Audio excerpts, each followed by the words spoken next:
What's up, everybody? This is BFG here, and today I thought it would be fun to check out what would happen if I faced against my toughest opponent yet, myself. So, I will be playing both white and black, and will do my best to be unbiased toward either side, using all of the knowledge I have gained from all of my training, whatever extent of training I've had. It's probably not much, but let's give it a go and see what happens. I strongly encourage everybody to try this challenge out for themselves. If you don't have a chessboard, that's okay. You could probably find some somewhere. Okay, let's start with... Alright, since I just learned about the Queen's Gambit today, we'll start with a classic d4 opening. So then, black will of course respond with d5.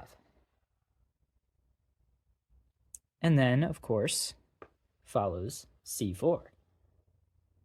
So, question is, should black accept, decline, or put up a Slav defense? Black, of course, will decline, opening up the diagonal for the bishop. How will white respond? Well, of course, they'll develop knight c3. But how black returns? Most likely, they'll develop the bishop to b4.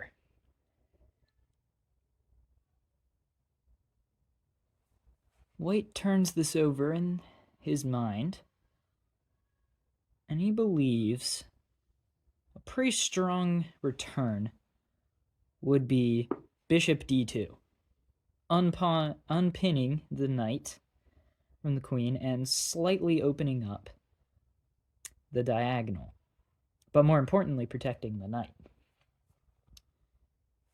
Let's see how black responds. Black has realized there's both material to be won and there are threats to be made. So he tries, pawn takes c4. This opens up the file for the queen, which would be a devastating loss, and of course brings them up by 1 point in material. White, of course, responds with a solid knight knight backup here at the good old f3.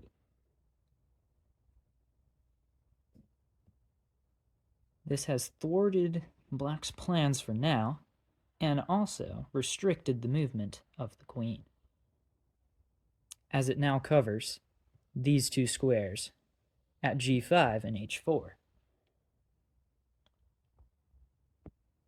Black decides to move knight f6 in preparation for castling. White decides to add more pressure to the center with e4, also opening up the bishop. Black checks this out and decides that capturing the pawn would eventually result in a severe loss of material. But should black check castle right now, or should they add more reinforcements? White's position appears to be impenetrable by black's pieces, and they do not see how white can avoid, how a capture of the c4 pawn can be avoided.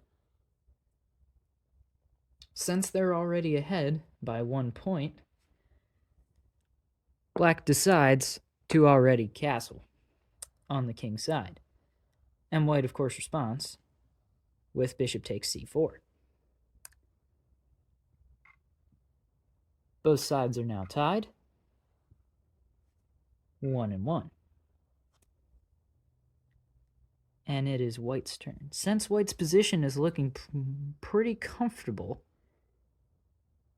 it is perhaps time to stage an attack. Castling currently could be at any time.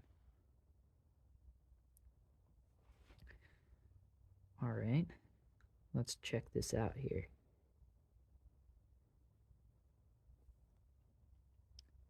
White decides to go with queen to a4, as black does not have many defenders on this square and places much pressure on the lone bishop, the hanging bishop, what's called. Let's check out how black responds. With a classic pawn a5, defense has been quickly conjured. Now let's check out how white could further their attack. They could sneak around up the h-file, but there aren't too many pieces over there right now. Or they could threaten the white diagonal front starting on a2. Many options here. White instead decides to be greedy and adds yet more pressure with a3. Black seems to be fresh out of defenders. No, wait. Black can bring in yet another by developing the knight to c6.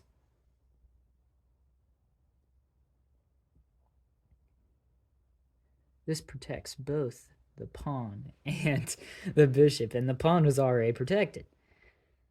White's plan has not only been brilliantly thwarted, but now black is in a relatively comfortable one of their own. Let's see how white can counter.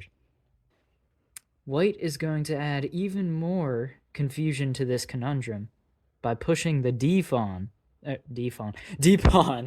5, thus threatening a double attack on the knight and the pawn.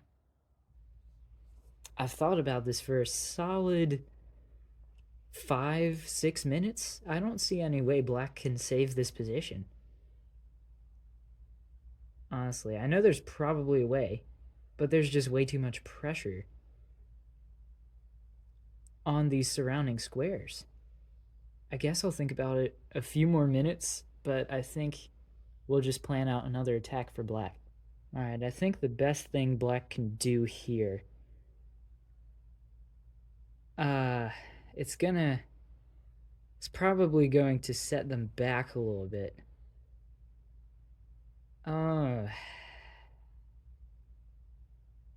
Yeah, I hate to do this, but in order to protect it, I think we just undevelop the knight, which definitely does lower their position, but there's no way they were getting out of that. There's no way. Alright, so now that that has been settled,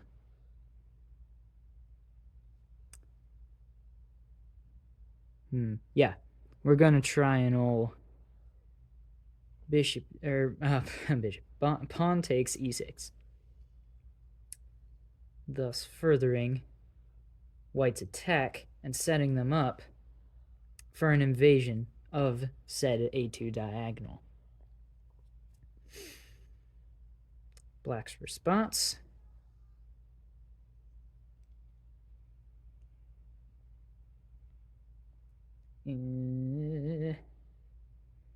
is to be continued. Let's see.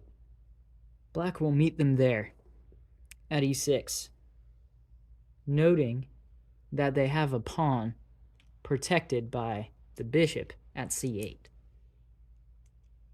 on the back rank. So black considers this, realizing that their plan has been delayed.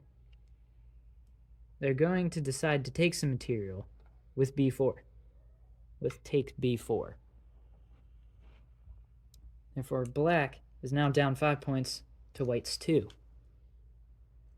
Now, of course, the instinctual reaction would be to take b4 back, but of course that opens up the file for the queen, who would then wreak havoc on black's back rank, and they would therefore essentially lose the game. So what black's going to do is they're just going to let them take the pawn, as in let them take the pawn. Instead, black's going to attempt a counterattack with knight to g4, thus opening up the diagonal for the queen to come in and place tons of pressure. Except, of course, black then just realizes that the knight is already protecting that square. So they will have to be dealt with. Perhaps not the smartest play in retrospect, but that's okay, because things will already be done. There's a rook on that file. That's okay. All right, so then, does white want to think about the bigger picture or take up that delicious pawn? White probably would care more about the bigger picture.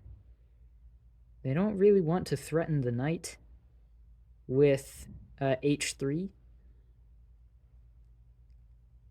It doesn't really seem fruitful. It just charges them back. Well, actually, it weakens their position, doesn't it? I mean, white's king can still castle, actually, after all of this.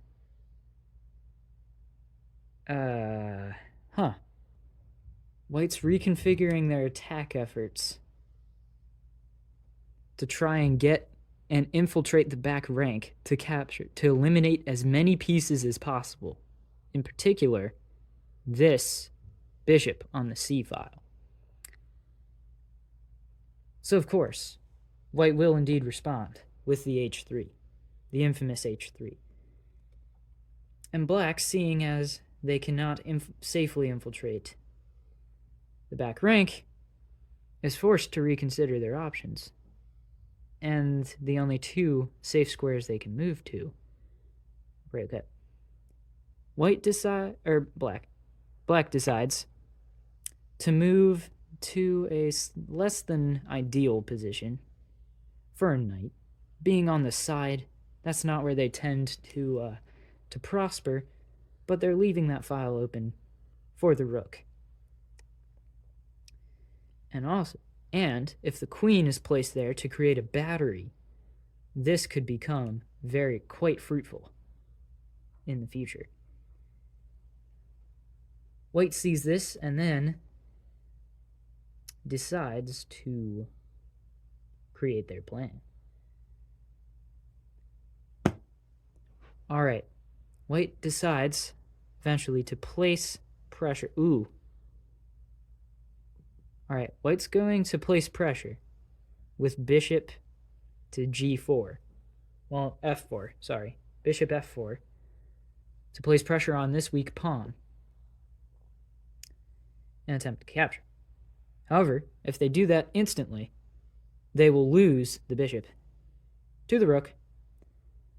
So therefore, they will push up another pawn in preparation for that move. However, this still leaves black free to continue with their assault on that file, and doubly so, since that rook is now undefended.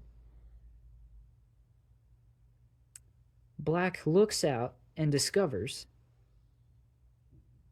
that knight can be defended by moving the king or the bishop over to those squares. So black decides to instantly capture it and win free material with rook takes g3, or f3, sorry. This is f, b, c, d, e, f, and that's g, and that's h. H just wanted to say hi. All right. Somewhat of a disaster for white, but now they're tied. Black has now taken the position and they are now tied at -5 and -5. So now the position has evened out. White's plan to attack has hit somewhat of a standby.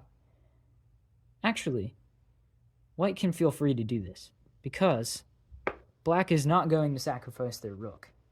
So White continues with the plan. Because if Black sacrifices their rook, that's going to be a 2-point loss. I mean, that's how I would think of it if I were me, and me were Black. Black's side right now. So Black only sees that. But you know what they also see? They also see a tasty, undefended knight. So, of course, they're going to eat up the... Oh, wait, that knight wasn't undefended, but I already took my hand off. So, actually, dumb moves were made by both sides. It looked undefended. And now, White's plan is working flawlessly.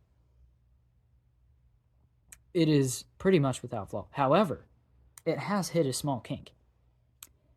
The rook just took their defender. They were going to place the rook up, or the knight, to b5 in preparation as a second attacker on that square. However, this now cannot be the case. So, of course, they're going to need another attacker, which could, of course, come in the form of a knight, or they could switch tactics, which does seem plausible, as they can now do rook to d1 with a threat, open threat on the queen. Black responds with bishop d7.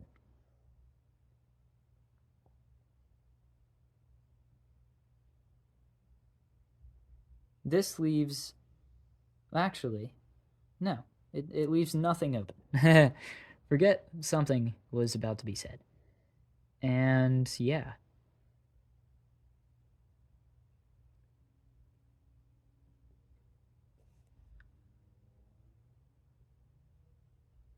Alright.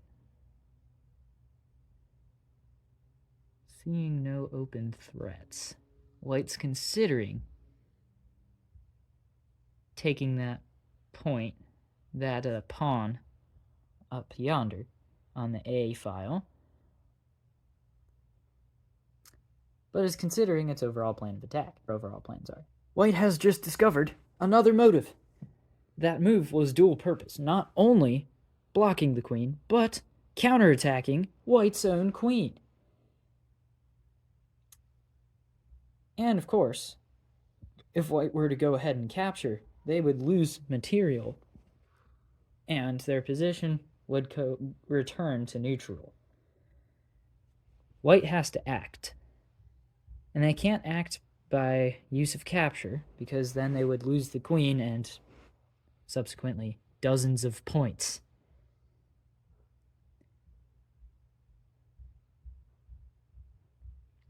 Alright. So White plans to respond with a battery, with a nice little c2. Seeing that's safe to come out once again, White moves to c7. Knight to c7. Or, no, Black. Black moves the Black Knight, because they own it, and they're black. Yes. Okay. Understood. Alright. But White is free to create this battery that they have planned out. They'd prefer not to have the queen at the front of it, but that's just how the cookie crumbles. And now, d2. Queen d2. This battery is very well planned.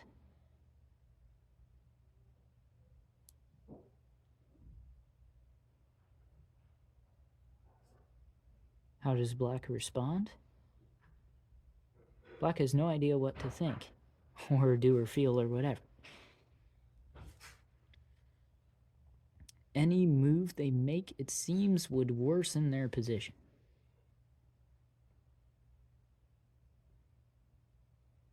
And would not adequately respond to the battery threat.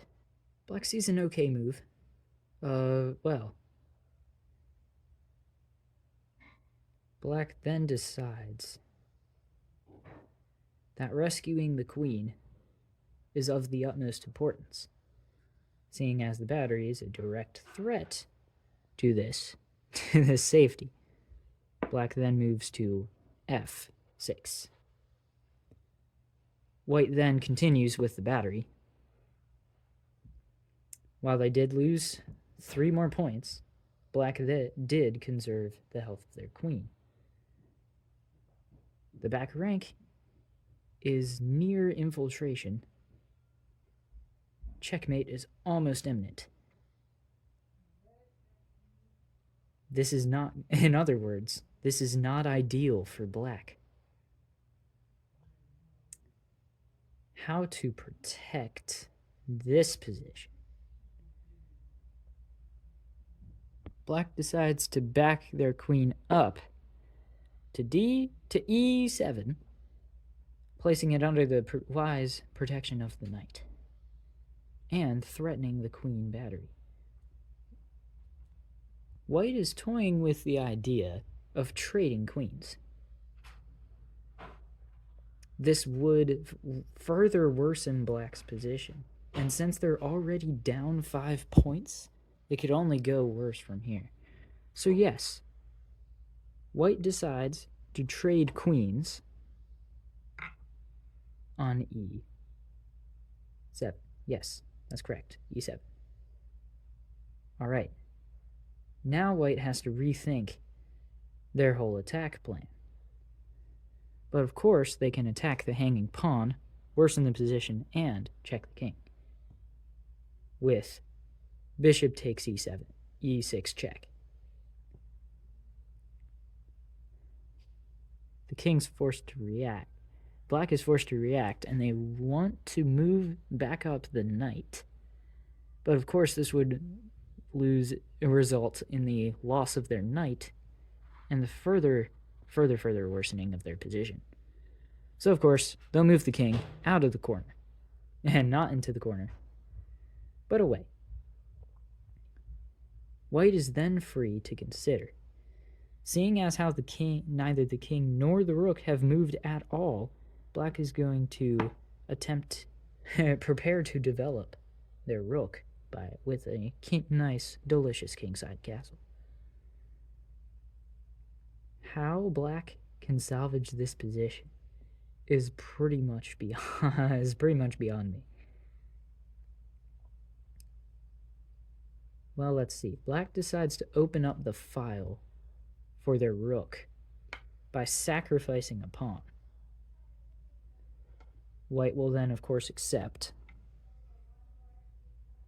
And now the file is nice and open for their rook. Now, of course, Black didn't think a single step beyond this, but of course they can move their knight and threaten the hanging pawn. White has a master plan going beyond this, but of course it can potentially be thwarted by the presence of that knight. If the knight captures, the threat is gone. So of course they're going to continue with that battery plan. Black's going to take it. The battery has been set up. Black's going to return to defend that square. White will also add a third attacker to that square.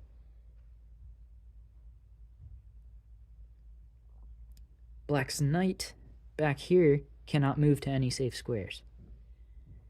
The pawn behind it is blocked. Moving that pawn up would do literally nothing. This pawn's blocked. The knight is already trying to defend a square futilely. Black cannot attack any of the battery, nor can they directly reach the king. I believe black's only option. Well, okay, black's going to move the king. No, wait. They cannot move the king to the square originally intended. Black can't move the king. Oh no. Oh, this is terrible. Yes, black, unfortunately, may have to surrender. So they move knight knight. My brain has stopped functioning. All circuits have been diverted to logic. And the king moves there, hoping that something good will happen. All right, and so the assault begins. Perhaps. White's considering. Because black now actually has an attacker on that square again. This actually did thwart White's plans, believe it or not. These plans have been thwarted, except the king is, of course, the king being the king. He is forced to respond to check. But of course... Ooh. Okay. Considering. Recalculating. Alright. White would love to place the king in check, with the bishop preferably there. But then, of course, the knight can come in and then subsequently threaten the bishop. The other bishop. So, white will play h4. That was a brilliant move by black, actually. Moving the king over. Black had no idea of the significance of this move. Now, of course, black then responds by pushing their pawn up to meet white where white stands. White decides to take care of the situation by exterminating the pawn.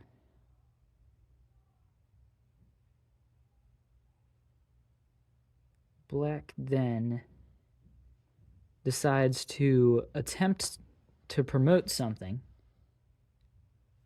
in the hopes that they will be able to salvage the game. White completes the pawn attack.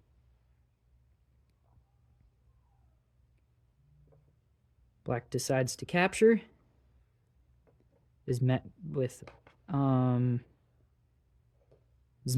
pawn, or the bishop. What am I saying? Is met with the bishop.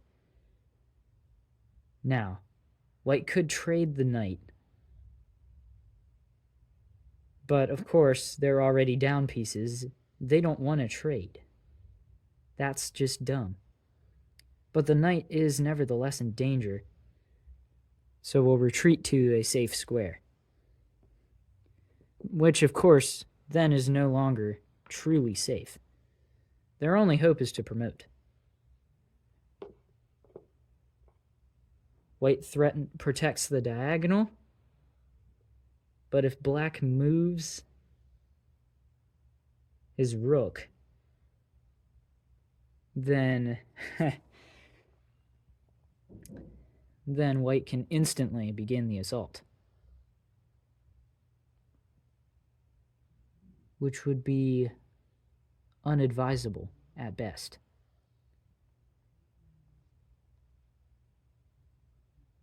So, of course, black is going to continue trying to promote. But, of course, white realizes this is too late. With bishop to f7 check, the king is forced to take the bishop, and the assault continues. With d7, with rook to d7 check. Black moves the king forward and threatening. White takes a pawn.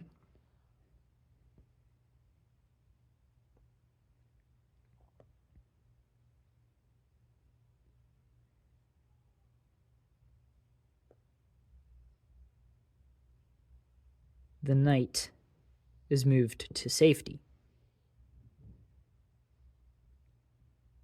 White's other rook comes down. Whoop. Bip, bip, blip, bip, bip. Comes. Comes. Good. It doesn't. It comes over here to prepare to eat up the pawn. And black places the rook there. White shifts the rook over to prepare to eat it. Black takes a knight and has no idea what to do with it. There are no good squares currently for that knight, but it's okay. There will probably be squares later. So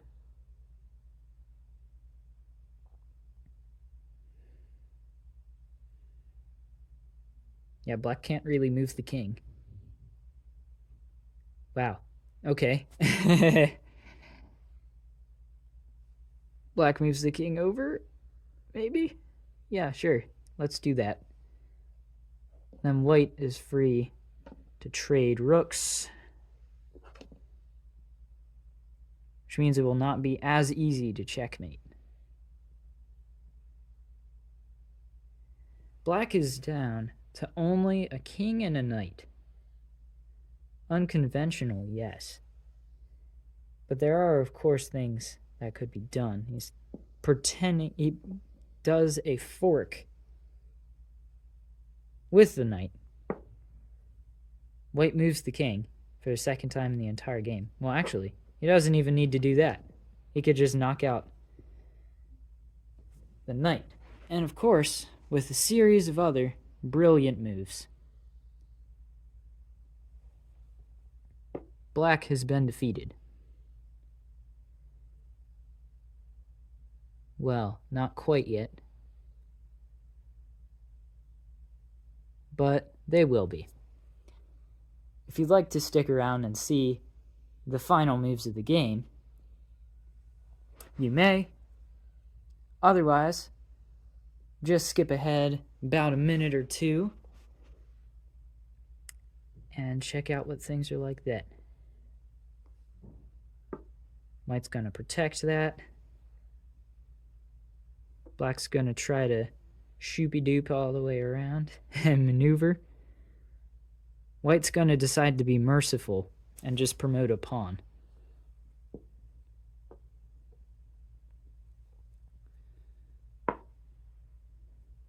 That's a pretty good threat right there. Actually, it's really good. White was kind of sloppy on that one. That's okay, because they'll just promote something else, probably.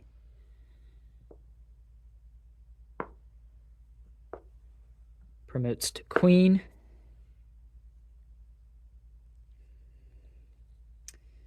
Black decides to try and eat that pawn.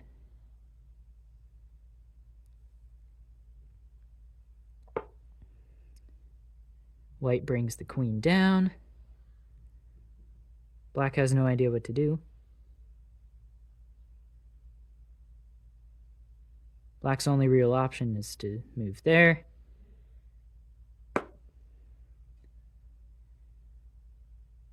Black retreats back.